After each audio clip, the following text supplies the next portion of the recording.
julio del año pasado, un bus interprovincial viajaba desde Concepción a Santiago. Venía repleto de comerciantes que iban a La Vega a comprar mercadería, así es que venían con dinero en efectivo. Pero 3 de los viajeros no eran comerciantes, sino que eran delincuentes, que en algún minuto salieron de su asiento y asaltaron a todos los que iban en el bus. Bueno, un tiempo después hubo 3 detenidos y se dijo que ellos habían sido los responsables. Hasta ahora que cayó el verdadero responsable y el resto de la banda está prófuga. ¿Qué va a pasar con estas personas que estuvieron 7 meses en la cárcel sin tener ninguna responsabilidad? Está con nosotros desde Talca Silvia Carreño, que es la abogada de estos 3 jóvenes de cerca de 20 años, todos ellos, 20, 28 y 26 años. Silvia, gracias por acompañarnos y buenos días. Yo no escucho a Silvia, no sé si está... A ver, Silvia, trataremos de corregir eso. ¿Me escuchas? Yo te escucho perfectamente. Ahí sí estamos en contacto. Silvia, ¿tú siempre supiste que ellos eran inocentes? ¿Nunca cambiaron su discurso? Nunca. Siempre supe que eran inocentes. ¿Y cómo llegan a caer en manos de la justicia por un delito que no habían cometido? Es como la pesadilla que uno siempre quiere no tener. La verdad es que fue un hecho inexplicable para la defensa y para ellos, en el momento en que ellos caen detenidos, sin entender que por qué pasan al tribunal de garantía, se amplía la detención y en ese momento tuve la oportunidad de conocer los antecedentes del fiscal que no me cuadraban, se peleó desde la formalización, lo que se sumaba a lo que ellos me decían, nunca hubo dudas, siempre confié en ellos. Siempre sostuve que eran inocentes. ¿Y no tenían lo que se llama habitualmente una coartada? Ellos, si no habían, porque era bien fácil, había que haber viajado a Concepción para venir en ese bus de vuelta hacia Santiago. ¿No tenían alguna forma de probar que ellos no se habían movido de su casa? Lo que pasa es que había forma de probarlo, pero el delito era tan grave en sí y los reconocimientos que existían en ese momento de parte de alguna de las víctimas era suficiente para que el tribunal los considerara autores, pese a que la defensa lo discutió porque estimábamos que esos reconocimientos tenían un margen de error absolutamente gigante. Y qué mala suerte parecerse tanto a los delincuentes reales. Yo creo que ni siquiera se parecían tanto.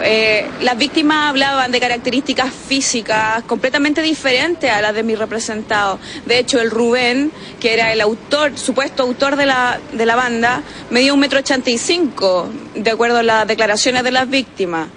Y en definitiva era un poco más pequeño que yo, menos de 1,55 m. El que resultó ser efectivamente el líder de la banda y que ya está en manos de la justicia. Exactamente, el que está en prisión preventiva. Claro, las cosas se distorsionan, además que los pasajeros iban todos sentados. Entonces es bien difícil darte cuenta del tamaño de una persona si no tienes la referencia con tu propio porte. Ahora, Silvia, ellos tenían antecedentes. ¿Cómo es que llega a sospechar la policía de estos 3 jóvenes? Te lo pregunto porque muchas veces se utiliza el mostrar distintas fotografías de jóvenes que rondan el mundo del delito.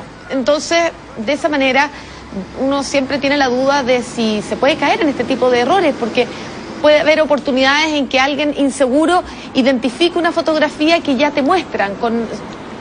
Hay quienes piensan que eso puede ser incluso inducir. Exactamente, o sea, nosotros como abogados defensores, y especialmente los abogados de la Defensoría Penal Pública, tenemos bastante celo en este tipo de reconocimientos fotográficos. Nunca entendemos y nunca estamos presentes y hemos tenido una lucha constante para lograr que esto se cambie. ¿Cómo se lo han tomado ellos?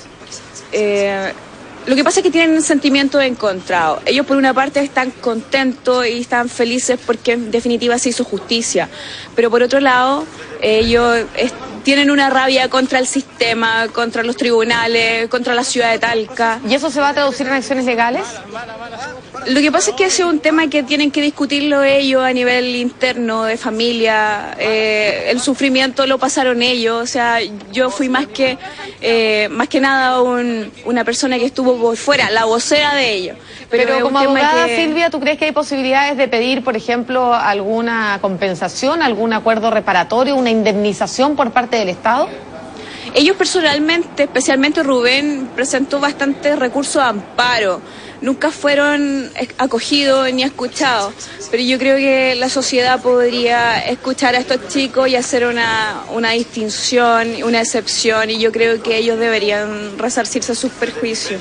Yo entiendo que hay antecedentes. Por ejemplo, está el caso de La Calchona, que también hubo 3 jóvenes que en el año 1990 fueron acusados de haber asesinado a una niña de 18 años y ellos estuvieron 5 años presos. Y cuando finalmente se determinó que no eran los responsables, el Estado tuvo que pagar una indemnización. Hay una pensión para ellos, aparte de las excusas públicas. ¿Esperan algo similar? Yo creo que sí, independiente de que, gracias a Dios, alcanzaron solo a estar 9 meses, esto podría haber sido peor. Ellos arriesgaban penas superiores a 20 años.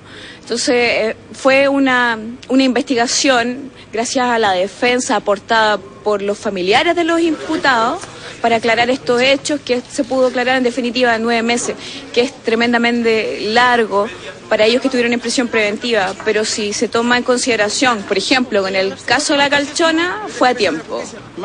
Claro, comparado con los 5 años, 8 meses no es un periodo muy prolongado. En todo caso, ojalá las investigaciones duraran menos, pero como también reconocía la propia abogada Silvia Carreño, era un delito demasiado grave, así es que era una investigación que tenía que llevarse a cabo a fondo. Lo importante es que el error se corrigió a tiempo, tarde, bueno, depende del lado del que se mire. Me imagino que para ellos fue demasiado tiempo. Estar en la cárcel siendo inocente debe ser de las impotencias más grandes. Yo creo que Silvia, eso es lo peor para ellos. gracias por habernos acompañado y buenos días.